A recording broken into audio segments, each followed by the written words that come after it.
Hi guys and welcome back to the channel and guys I am Ankush Thakur and guys आज हम लोग start करने वाले हैं। कल ही हमने शायद एक आपका जो हम लोग पढ़ रहे थे जो सीक्रेट सोसाइटीज़ के बारे में हम कल डिस्कस कर रहे थे और कुछ हमने कंट्रोवर्सीज या कुछ केसेस के बारे में हमने डिस्कस किया। जैसे अलीपुर केस को हमने डिस्कस किया था, हमने जो है लाहौर कॉन्स्पिरेसी केसेस जो हैं वो हमने उनके बारे में पढ़ा था। तो कुछ रेवोल्यूशनरी एक्टिविटीज़ और मैंने आपसे बात करी थी कुछ जो है सीक्रेट सोसाइटीज़ के बारे में। So guys as far as society जो सीक्रेट सोसाइटीज़ आर कंसर्न वो मैंने आपको कल नहीं पढ़ाई थी। मैंने बोला था कि मैं आज आपको उनके बारे में बताऊंगा। कुछ ऑर्गेनाइजेशन जो रेवोल्यूशनरी ऑर्गेनाइजेशंस जिन्होंने कुछ इंसिडेंट जो रेवोल्यूशनरी एक्टिविटीज़ उस टाइम पर हुई हैं वो मैं आपको पढ़ा चुका हूँ लास्ट वीडियो में। तो चलिए गाइज आज हम लोग जो हैं आपके सीक्रेट सोसाइटीज़ को देखते हैं। बट उससे पहले जो चैनल पर बच्चे फर्स्ट टाइम विजिट कर रहे हैं वो चैनल को सब्सक्राइब करें, वीडियो को लाइक करें, शेयर करें, कमेंट करें और हमारे साथ आगे बढ़ें। चलिए बात हो रही है secret societies during British India. अब इसमें आपने देखनी है कि दो तरीके की सीक्रेट सोसाइटीज बना करती थी। ये सीक्रेट सोसाइटीज किस लिए बन रही हैं? They start funding Indian revolutionaries, है ना। जो इंडियन रेवोल्यूशनरीज थे उनको फंड भी करना था, उनको सपोर्ट भी देना है, उनको ट्रेन भी करना है, उनको हर तरीके से पूरा उनको ट्रेन करके ब्रिटिशर एम्पायर के खिलाफ खड़ा करना है। तो कुछ हमारी सीक्रेट सोसाइटीज इंडिया के अंदर थी और कुछ सीक्रेट सोसाइटीज हमारी जो है वो भारत से बाहर थी। आज उन सबको देखेंगे। साथ ही साथ मैंने आपको बोला था कि मैं आपको HRA और HSRA के बारे में जो है आज की क्लास में जो है वो बताऊंगा। तो चलिए देखते हैं कौन कौन सी हमारी ऑर्गेनाइजेशन है। तो इस तरफ आपको ऑर्गेनाइजेशन दी गई। मोस्टली क्या रहता है आपके एग्जाम में अगर देखा जाए तो आपसे ऑर्गेनाइजेशन पूछा जाता है, या तो उसकी ईयर ऑफ फॉर्मेशन पूछी जाती है, या उसके फाउंडर के बारे में पूछा जाता है, या ये पूछा जाता है कि वो कौन से प्लेस पर जो है वो बनी थी या कौन सी जगह पर वो एक्टिव थी। तो ये कुछ हमारी जो है ऑर्गेनाइजेशन। जैसे हम बात करें सबसे पहले तो हमारे पास आ रहा है इंडिया हाउस। इंडिया हाउस बना है 1905 में। इसको बनाया है श्यामाजी कृष्ण वर्मन ने। ठीक है, SK वर्मन भी आप याद रख सकते हो। श्यामाजी कृष्ण वर्मन ने इसको बनाया था और ये कहां पर बना था? लंदन में बना था, यूके में। ठीक है, तो याद रखिएगा। कभी एग्जाम में पूछा जाए कि इंडिया हाउस कब बना था तो बोलोगे 1905 में श्यामाजी कृष्ण वर्मन ने इसको बनाया था और ये लंदन। ये देख रहे हो आउटसाइड इंडिया है, ये इंडिया में नहीं है। उसके बाद हम देखते हैं तो अभिनव भारत, इसके ऊपर भी बहुत बार क्वेश्चन एग्जाम में पूछा गया है। सो अभिनव भारत जो है ये 1904 में बनाया गया था और इसको VD सावरकर ने जो है वो बनाया था और ये भी एक्टिव कहां पर था दोस्तों? ये भी एक्टिव था लंदन के अंदर। ठीक है, उसके बाद एक और चीज अगर हम देखें यहां पर तो इंडिया इंडिपेंडेंस लीग का नाम आ जाता है। इंडिया इंडिपेंडेंस लीग जो है ये 1907 के दशक में बनी थी और इसको बनाने वाले थे तारकनाथ दास। ठीक है, सो तारकनाथ दास जी ने इसको फॉर्म किया था। कहां पर ये एक्टिव था? तो it was active in the USA। ठीक है, ये USA के देश में जो है एक्टिव था गाइस यहाँ पर। उसके बाद हम देखते हैं गदर पार्टी के ऊपर। गदर पार्टी के ऊपर बहुत बार एग्जाम में क्वेश्चन पूछे गए हैं। गदर पार्टी जो है 1913 में बनी थी और इसको बनाने वाले थे 3 लोग, लाला हरदयाल, तारकनाथ दास एंड सोहन सिंह बकाना। लेकिन मोस्टली आपको एग्जाम में क्या है, सिर्फ लाला हरदयाल का नाम ही पूछा जाता है। तो बहुत बार आगे का भी नाम पूछा जाता है और जो है ये भी पूछा जाता है कि लाला हरदयाल ने इसको फॉर्म किया था। ठीक है, और इसके हेडक्वार्टर्स कहाँ थे? सैन फ्रांसिस्को में थे। और गाइस कभी कभी इस पर एग्जाम में ये क्वेश्चन रहा जाता है कि इसका नाम गदर क्यों था? तो बेसिकली वहाँ पर एक वीकली जो है वीकली पब्लिश होती थी जिसका नाम गदर था और ये वीकली जो है ये हाईलाइट करती थी रिवॉल्ट ऑफ 1857 के बारे में। ठीक है, ऑफ रिवॉल्ट ऑफ 1857 के बारे में पर इस पर लिखा जाता था। ठीक है, मोस्टली तो इन्होंने इसका नाम जो है इसी वीकली से, दैट इज गदर, जो वहाँ का कहीं कहीं पर न्यूज़पेपर दिया है, कहीं कहीं पर वीकली दिया हुआ है। तो आप देख लेना पेपर में क्या पूछा जाएगा। अगर वीकली पूछा जाएगा तो यस, न्यूज़पेपर लिखा जाएगा तो तब भी आप जो है उसके साथ जा सकते हो। तो कभी कभी न्यूज़पेपर लिखा होता है, कभी कभी वीकली लिखा होता है। तो डिपेंड करेगा आपके एग्जामिनर के ऊपर कि वो आपसे क्या पूछने की कोशिश कर रहा है। ठीक है, तो ये हैं कुछ ऑर्गेनाइजेशन। उसके बाद हम आगे देखते हैं अगली कौन सी ऑर्गेनाइजेशन हमारे पास आ रही है। तो कुछ और ऑर्गेनाइजेशन यहाँ पर हैं। ठीक है, जैसे कि हमारे पास आती है इंडिया इंडिपेंडेंस लीग का नाम आ जा रहा है यहाँ पर। ठीक है, इंडिया इंडिपेंडेंस लीग का नाम यहाँ पर आ रहा है और ये कब बनी है? 1914 में बनाया। इसको भी लाला हरदयाल और बरिंद्रनाथ ने जो है उसको फॉर्म किया था और इसके हेडक्वार्टर कहाँ थे? बर्लिन में थे। Guys these are the organisation of outside India. ठीक है, इनको याद रखना, ये जितनी भी मैं आपको करवा रहा हूँ ये आउटसाइड इंडिया है। ठीक है, ये आउटसाइड इंडिया है। अभी इंडिया के अंदर भी देखेंगे कौन कौन सी सीक्रेट एजेंसीज थी, सीक्रेट सोसाइटीज हैं और ये ब्रिटिशर्स के पॉइंट पॉइंट ऑफ व्यू से, या हम ये कह सकते हैं कि ये बिल्कुल ऐसी मतलब इलीगल सोसाइटीज़ है, इनको ब्रिटिशर एक्सेप्ट नहीं करते थे, क्योंकि ये वो सोसाइटीज़ थी जो ब्रिटिशर्स का पर्दाफाश करने पर, उनके खिलाफ षड्यंत्र रचने पर, उनके खिलाफ कॉन्स्पिरेसीज करने के लिए जो है ये सोसाइटीज़ काम आती थी। ये जितने भी हमारे स्टूडेंट्स अब्रॉड जाते थे उनको वहाँ पर ट्रेन करना, उनको पढ़ाना, उनको हर तरीके की ट्रेनिंग देना, बिल्कुल ये सब चीज़ें जो हैं वो हम इनको प्रोवाइड करवा रहे थे। उसके बाद हम नेक्स्ट देखते हैं। सो हमारे पास जो है एक और आ जाती है, दैट इज़ प्रोविजनल गवर्नमेंट आ जाती है, जो 1915 में बनी, और राजा महेंद्र प्रताप ने जो इसको फॉर्म किया था, और कहाँ पर, काबुल में, ठीक है, अफगानिस्तान है जो आज, ठीक है, अफगानिस्तान में। उसके बाद इंडिया इंडिपेंडेंस लीग आ जाती है, ठीक है, ये नंबर 2 है, सेकंड वाली आती है इंडिया इंडिपेंडेंस लीग। एक यहाँ थी, एक इंडिया इंडिपेंडेंस लीग यहाँ पर बनी थी 1940 में। इसको रास बिहारी बोस ने बनाया हुआ था, और इसके हेडक्वार्टर्स थे टोक्यो में। यही रास बिहारी बोस जो है, इन्होंने ही फिर आगे चलकर INA का भी जो है वो कंसेप्ट दिया था, ठीक है, इंडियन नेशनल आर्मी का भी, जो हमारे लिए काफ़ी फ़ायदेमंद रहा। देखिए 1942 में फिर रास बिहारी बोस ने जो है वो क्या फॉर्म किया था दोस्तों, इंडियन नेशनल आर्मी। तो याद रखिएगा, इस पर भी क्वेश्चन एग्जाम में पूछे गए हैं कि who was the founder of INA, that is Indian national army. Most of the बच्चे यहाँ पर सुभाष चंद्र बोस के साथ जाते हैं, लेकिन मैं आपको एक चीज़ यहाँ पर क्लियर कर दूँ कि पहले इसको फॉर्म किया गया था रास बिहारी बोस के द्वारा, और फिर इसकी थोड़े टाइम के बाद भागदौड़ जो है सुभाष चंद्र बोस को दे दी गई थी, क्योंकि ये काफ़ी बूढ़े हो चुके थे, ठीक है। तो उसके बाद इन्होंने इनको जो है लीडर बनाया, और फिर इन्होंने ही इसको लीड किया। और अगेन इसके हेडक्वार्टर कहाँ पर है दोस्तों, तो टोक्यो में इसके हेडक्वार्टर है, याद रखिएगा इन चीज़ों को। अब हम देखते हैं वो ऑर्गेनाइजेशन, वो सीक्रेट रेवोल्यूशनरी ऑर्गेनाइजेशन जो इंडिया में थी। ये सीक्रेट सोसाइटीज़ हैं जो बन रही हैं इंडिया के अंदर, ठीक है। So these are the revolutionary organisation in India, ठीक है, जो अभी तक मैंने आपको बताई वो सारी इंडिया से बाहर थी, वो हमारे अब्रॉड में बनी हुई सोसाइटीज थी। नाउ व्हाट आते हैं इंडिया में, तो इंडिया में से भी बहुत सारे क्वेश्चन आपसे पूछे गए हैं। जैसे सबसे पहले आपको पता होना चाहिए मित्र मेला। मित्र मेला भी एक सीक्रेट सोसाइटी थी, इसको बनाया गया था 1899 में। इसको फॉर्म किया गया है किसके द्वारा, सावरकर ब्रदर्स के द्वारा, ठीक है। आपको याद होगा कल ही हमने सावरकर ब्रदर्स के बारे में पढ़ा था, और इनके कौन सी जगह पे इसको बनाया था, पूना में जो है इसको फॉर्म किया गया था। Moving on to the next type, हम देखें तो अंशुलिन समिति का नाम आ जाता है। फर्स्ट है ये 2 थी, तो अंशुलिन समिति जो है इसको 1902 में बनाया गया, किसके द्वारा, परमनाथन मित्रा के द्वारा जो है इसको बनाया गया था, और इसके हेडक्वार्टर्स कहाँ पर थे, कलकत्ता में थे, ठीक है। हेडक्वार्टर मतलब इसका बेस जो है हलकट उसमें था। अभिनव भारत की बात करें तो इसको भी क्वेश्चन में पूछा गया है, तो 1904 VD सावरकर, पूना गाइस, ठीक है। उसके बाद स्वदेशी बंधव समिति, दैट इज 1905 अश्वनी कुमार दत्ता जो है, और ये बरिसल में जो है एक्टिव थे, मतलब इसके हेडक्वार्टर्स थे। आगे बढ़े गाइस, तो आगे हमारे पास और कौन कौन सी एजेंसीज आती हैं, तो देखते हैं इनको। यहाँ पर देखिए अंशुलिन समिति सेकंड आ रही है, दूसरी अंशुलिन समिति यहाँ पर आ रही है, ठीक है। Just a second guys, okay.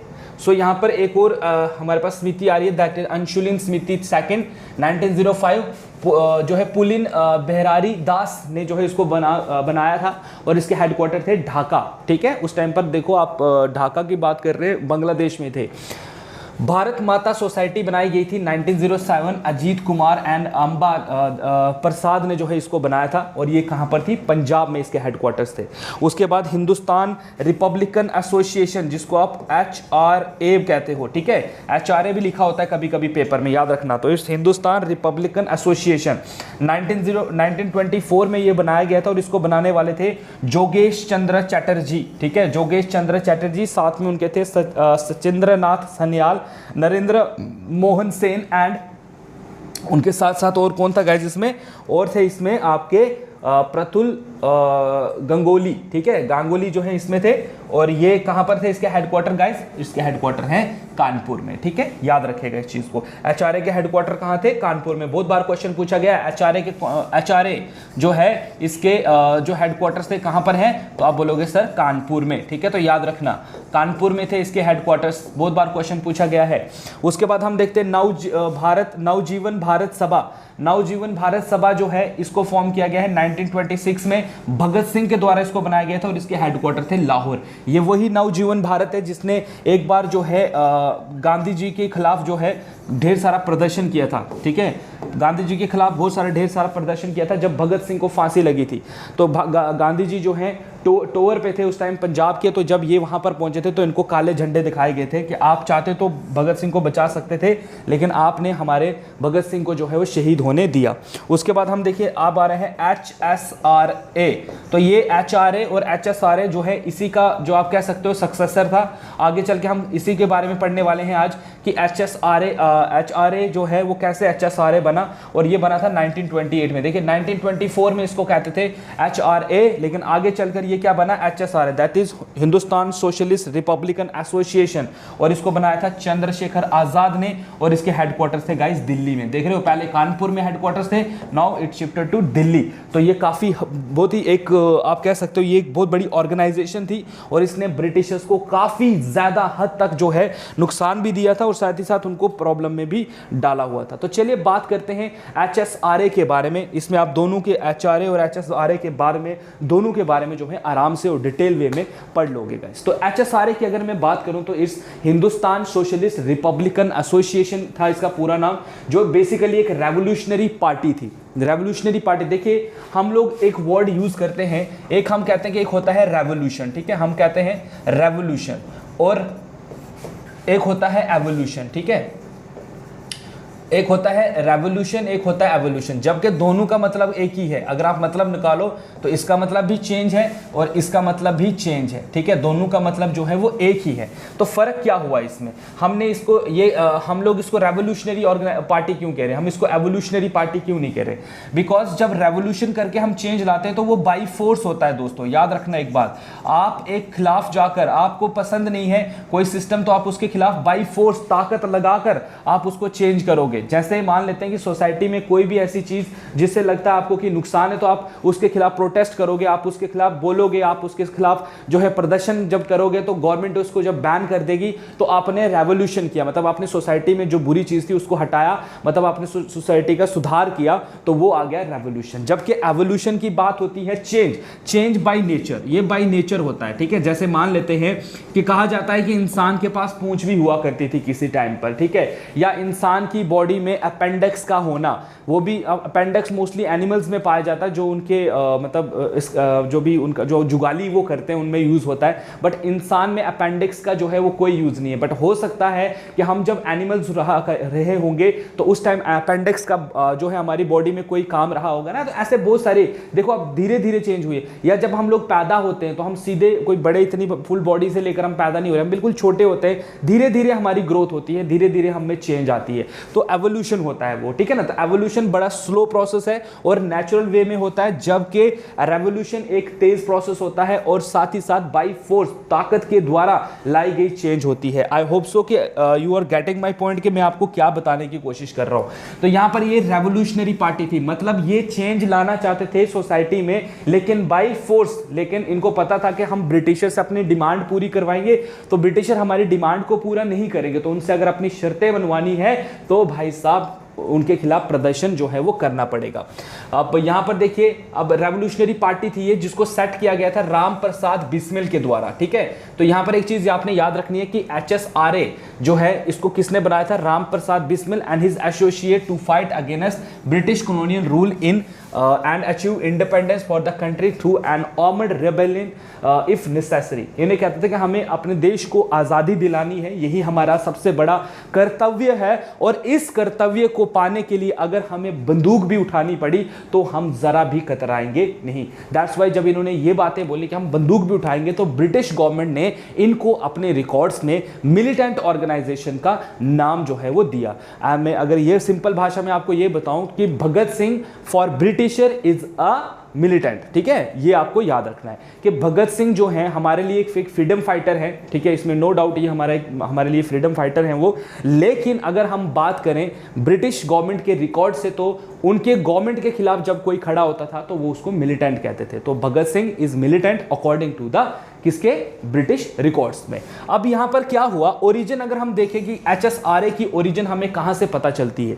So the party was initially named as Hindustan republican association. पहले जो HSRA है इसका नाम था HRA, हिंदुस्तान जो है रिपब्लिकन एसोसिएशन, और इसको बनाया था बिस्मिल खान ने, ठीक है। बिस्मिल, राम प्रसाद बिस्मिल का नाम मैंने अभी आपको बताया, तो राम प्रसाद बिस्मिल ने जो है इसको फॉर्म किया था when he formed it in 1923, और इसको कब बनाया गया? 1923 में बनाया गया। The main reason for the party's formation was, जो मेन रीजन था इस पार्टी के फॉर्मेशन का वो इसलिए था क्योंकि गांधी जी के द्वारा जो है पहले तो लोग जो नॉन कॉपरेशन मूवमेंट है 1922 में वापस ली गई थी चोरी चुरा इंसिडेंट की वजह से। आपको याद होगा कि मैंने आपको नॉन कॉपरेशन मूवमेंट जब मैंने पढ़ाया था तो मैंने आपको पढ़ाया था कि गांधी जी को चोरी चुरा इंसिडेंट्स के चलते अपनी जो मूवमेंट है नॉन कॉपरेशन मूवमेंट उसको कॉल बैक करना पड़ा।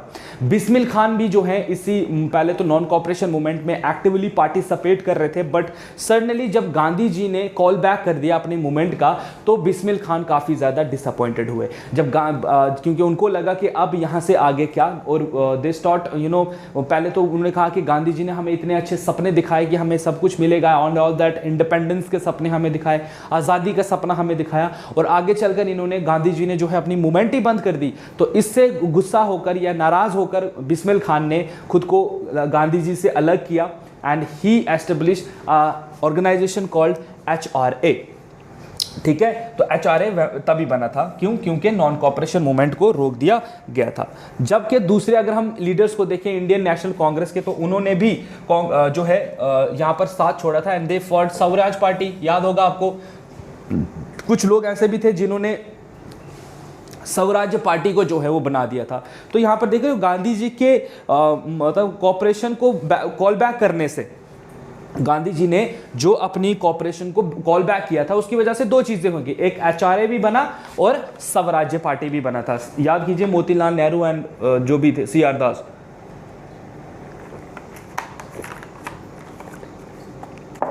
Now what happened next is guys, Bismil himself had opposed Gandhi in the 1922 accession of the INC at गया, इवन दो कि इन्होंने इनको गया सेक्शन में भी जो है वो ओपनली क्रिटिसाइज किया था और इनको छोड़ दिया और HSRA को जो है वो बना दिया था।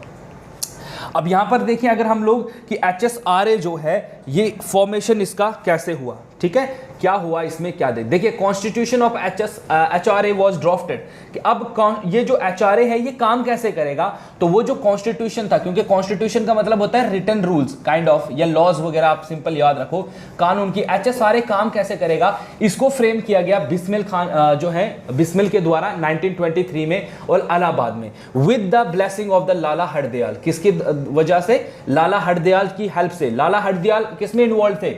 गदर पार्टी में। याद होगा आपको गदर पार्टी जो कहां पर थी, ये थी आपके सैन फ्रांसिस्को में। याद होगा आपको, थोड़ी देर पहले ही मैंने आपको बताया। तो ये मतलब फॉरेन से बैठकर इनको जो है लीड कर रहे हैं कि कोई बात नहीं, आप वहां पर रहो, हम आपको फंडिंग वगैरह देंगे, आपको जो भी जरूरत है आप बनाओ। लेकिन तो लाला हरदयाल ने हेल्प करी बिस्मिल की और इन्होंने क्या बना दिया? HRA बना दिया। Other prominent members of the party were, अब इस जो HRA है इसके अदर जो मेंबर्स थे वो कौन थे? सचिंद्र नाथ सन्याल, जोगीश Chandra Chatterjee, who was also the member of the Anushilan Samiti. ये अंसुलिन समिति के भी मेंबर है। और अंसुलिन समिति कहां पर बम, किस बम केस में इन्वॉल्व थी, या आप मुझे कमेंट सेक्शन में बता सकते हो। अब HRA फॉर्म्ड सेंटर एट, इन्होंने कहां अपने सेंटर बनाए, तो देखो इन्होंने इलाहाबाद, आगरा, कानपुर, वाराणसी, लखनऊ, जो है जहानापुर एंड सहारनपुर में जो है इन्होंने अपने बेस बनाए। बेस बनाना मतलब ये वहां पर ऑपरेट जो है इन जगहों पर जो है ये एक्टिव थे। इन जगहों पर ये यूथ को जो है वो समझा रहे हैं, यूथ को ट्रेन कर रहे हैं कि ब्रिटिशर्स के खिलाफ हमें होना है। It also had bomb manufacturing unit in Calcutta and देवगढ़ में। तो ये देख रहे हो इस HSRA ने बॉम्ब बनाने वाली यूनिट भी बना दिए थे, ये बॉम्ब वगैरह भी बनाते थे जिससे कि ये ब्रिटिशर को डरा सके। In 1924-25 many young people join the party, prominent among them were the Bhagat Singh, Sukhdev and Chandrashekhar Azad. अब 1925 का जब टाइम 24 से 25 का टाइम जब आया तो यही HRA जो था, इस HRA में जो है मेंबर्स का जुड़ना स्टार्ट हो गया, जिसमें तकरीबन देख रहे हो आपकी यहाँ पर कुछ मेंबर्स ने इसको जो है ज्वाइन किया और उनमें थे भगत सिंह, सुखदेव एंड चंद्रशेखर आजाद। ये वो लीडर थे जिन्होंने HRA का जो बेस था उसको भी बढ़ाया और इसकी एक्टिविटीज में भी ये इन्वॉल्व हो गए और यहीं से जो है HRA क्या बन गया फिर HSRA, ठीक है। अब यहाँ पर देखते हैं किन किन एक्टिविटीज में HSRA इन्वॉल्व था, मतलब इन्होंने कौन कौन सी एक्टिविटीज की हैं। तो सबसे पहले तो ऑर्गेनाइजेशन कंडक्टेड मैनी रॉबरीज, इन्होंने बहुत सारा रॉबरीज इंडिया में की, जैसे हमने काकोरी ट्रेन केस के बारे में पढ़ा था, ऐसे बहुत सारे छोटे छोटे इंसिडेंट्स हुए हैं। And raids in attempt to raid fund to acquire arms and ammunition, इन्होंने ट्रेन को लूटा दो चीजों के लिए, एक तो इनको फंडिंग चाहिए थी, पैसा चाहिए था अपनी ऑर्गेनाइजेशन को बढ़ाने के लिए, दूसरा इनको हथियार चाहिए थे ब्रिटिशर्स के साथ लड़ने के लिए। तो दो चीजों के लिए इन्होंने रॉबरी वगैरह भी करी। The most famous was the Kakori conspiracy, जो इनमें से सबसे मशहूर थी वो थी Kakori conspiracy. This occurred on the 9th of अगस्त, ये काकोरी ट्रेन कॉन्स्पिरेसी कब हुई है? 9th ऑफ अगस्त 1925 में। Member of the party looted a train, इसमें क्या हुआ, इन्होंने एक ट्रेन को लूटा था जो बेसिकली क्या गवर्नमेंट के पैसे लेकर जा रही थी, और इस ट्रेन को लूटा गया था लखनऊ के पास में। An innocent passenger was killed accidentally in this process, और people involved in the episode was, ये बहुत इंपॉर्टेंट है, इसमें पूछा जाता है कि कौन कौन से लोग इन्वॉल्व थे इस काकोरी कॉन्स्पिरेसी केस में। तो याद रखिएगा, इसमें थे बिस्मिल, अशफाक उल्लाह खान, राजेंद्र लाहौरी एंड ठाकुर रोशन सिंह। इन सबको जो है वो इवेंचुअली हैंग्ड किया गया था, बाद में इन सबको फांसी लगा दी गई थी 1927 में। ठीक है, इन इसकी इन्वॉल्वमेंट के लिए। उसके बाद हम देखते हैं Chandrashekhar Azad was also involved although he was evaded arrested. ठीक है, तो चंद्रशेखर आजाद भी कहीं ना कहीं इसमें इन्वॉल्व थे। अब आगे और देखते हैं हम और किस कहां पर ये इन्वॉल्व थे। तो 1929 में 28 में, ठीक है, 1928 में अब जो the name of the party was change, नाम जो था इसका चेंज कर दिया गया और इसको बना दिया गया Hindustan republican socialist association, primarily because of Bhagat Singh insistence. Bhagat Singh के इंसिस्टेंस के वजह से इस HRA को जो है वो HSRA बना दिया गया। साइमन कमीशन इंडिया आया था 1928 में, और इसी साल HSRA बना था। Lack of Indian member in the commission, आपको याद होगा कि साइमन कमीशन का विद्रोह इंडिया में हुआ था, है ना, और विद्रोह जो है वो हुआ था, और जब विद्रोह हुआ था तो उस टाइम क्या हुआ था, जो भी was met with an wide spread condemnation and protest. आपने देखा कि साइमन कमीशन के खिलाफ हमने कितना ज्यादा प्रदर्शन किया था, प्रोटेस्ट किया था, हम साइमन कमीशन के खिलाफ थे इस वजह से क्योंकि उसमें एक भी मेंबर इंडियन नहीं था। That's why we are against Simon commission. तो उस टाइम पर एक हमारे लीडर थे जिनका नाम था लाला लाजपत राय, उनकी डेथ हो गई थी। लाहौर में ये थे और वहां पर प्रोटेस्ट चल रहा था, और वहां पर लाठी चार्ज का ऑर्डर दिया गया था, और लाठी चार्ज का जब ऑर्डर दिया गया था तो यहां पर क्या हुआ था, इनकी डेथ हो गई थी। ठीक है, 63 years old राय, मतलब राज बहादुर जो लाला लाजपत राय थे, was died as a result of injuries sustained few days later.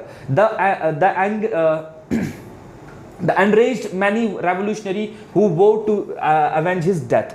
तो लाला लाजपत राय इस कंसिडर पंजाब की एक बहुत बड़ी पर्सनैलिटीज थी, और काइंड ऑफ लोग उनसे बहुत ज़्यादा प्यार करते थे as for as Bhagat Singh and all his party members और concern.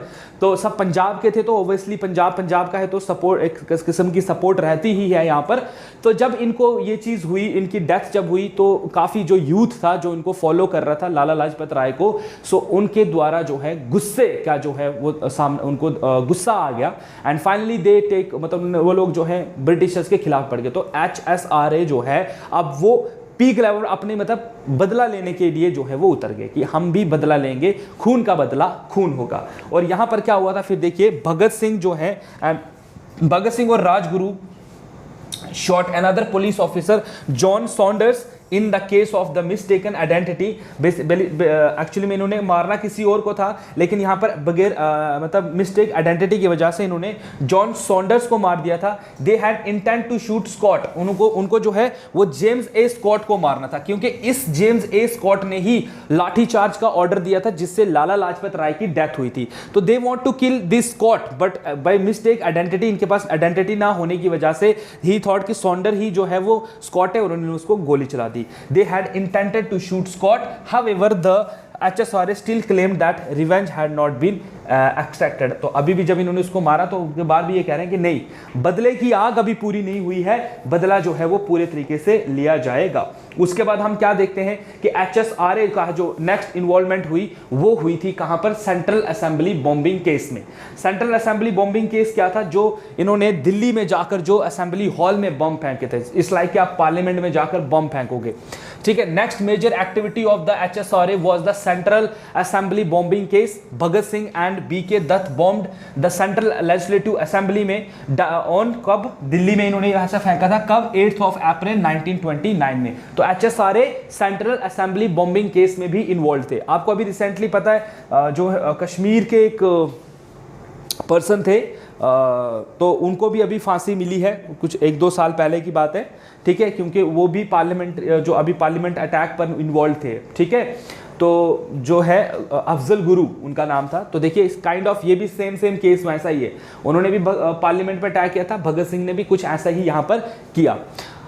There only intention was to make the deaf hear. Basically actually में ये जो बॉम्ब इन्होंने यहाँ पर बनाया था वो बॉम्ब इतना भी डिस्ट्रक्टिव नहीं था कि वो ब्रिटिशर्स को मार सकता है। इट जस्ट अ बॉम्ब था, क्योंकि ये लोग लगातार ब्रिटिशर्स से अपनी डिमांड्स के लिए जो है वो बात कर रहे थे, लेकिन ब्रिटिशर्स नहीं सुन रहे थे। चाहे हम लोग INC की बात करें, HSRA की बात करें, तो दोनों ही अपनी डिमांड्स को मनवाना चाहते थे।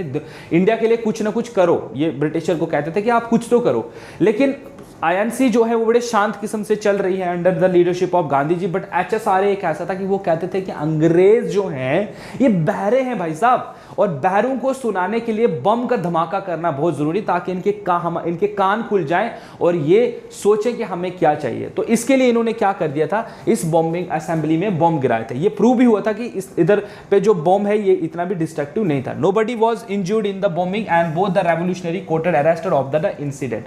अब सुखदेव और राजगुरु को जो है इस बॉम्ब फेंकने के लिए इनको जो है वो अरेस्ट कर दिया गया।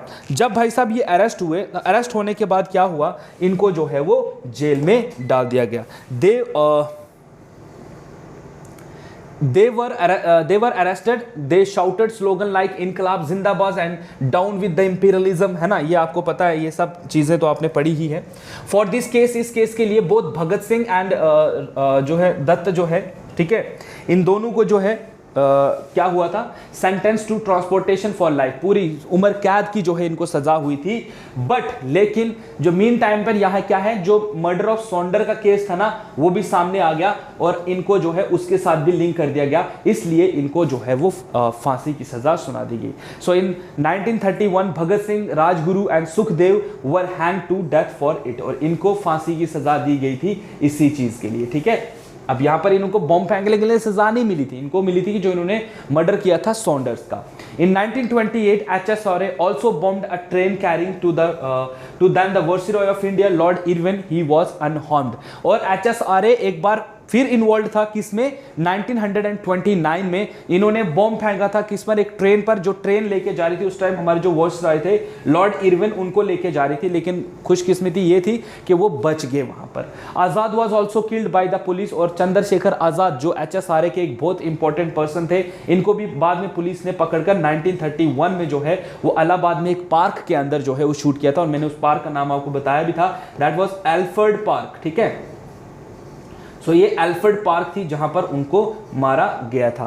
And in after 1931 most leader of the party had been killed और imprisoned, the party disintegrated as there was no leadership. और 1931 तक आते आते हम क्या देखते हैं कि HSRA जो है वो पूरी तरीके से डिसइंटीग्रेट हो गई थी, पूरी तरीके से खत्म हो गई थी। और खत्म होने के रीजन क्या था, क्योंकि एक भी कोई स्ट्रॉन्ग लीडर इसको रन नहीं कर पा रहा था, ठीक है। तो इसके चलते HSRA जो है उसको बैन कर दिया। बैन इन द सेंस कि वो ऑटोमेटिकली खत्म हो गए, तो अब इससे ज्यादा वो क्या ही कर सकते थे, ठीक है गाइज। तो ये थे गाइज आपकी आज की क्लास में जो आपका पार्ट 2 है, ये रेवोल्यूशनरी एंड सीक्रेट सोसाइटीज का। आई होप सो कि आपको ये सारी चीजें पहले से पता हो, आपको एक क्विक रिवीजन भी मिले, और जो बच्चे फर्स्ट टाइम पढ़ रहे हैं वो भी इसको अच्छे से याद कर लें, क्योंकि इस वाले पोर्शन से 1-2 क्वेश्चन आपके एग्जाम में जरूर रहता है, चाहे आप सेंट्रल लेवल में रह रहे हो के लिए तैयारी कर रहे हो या मतलब स्टेट लेवल के लिए तैयारी कर रहे हो, तो इसमें दोनों में ही चीजें आपसे पूछी जाती हैं। So I wish you all the best for your upcoming exam guys. ऐसे ही और मोर इंटरेस्टिंग वीडियो के लिए आपको हमारा चैनल सब्सक्राइब करना है, वीडियो को लाइक कीजिए, कमेंट करें। सो गाइज कल आपसे मुलाकात होती है, तब तक stay tuned with our channel guys. Thank you so much and have a nice day guys.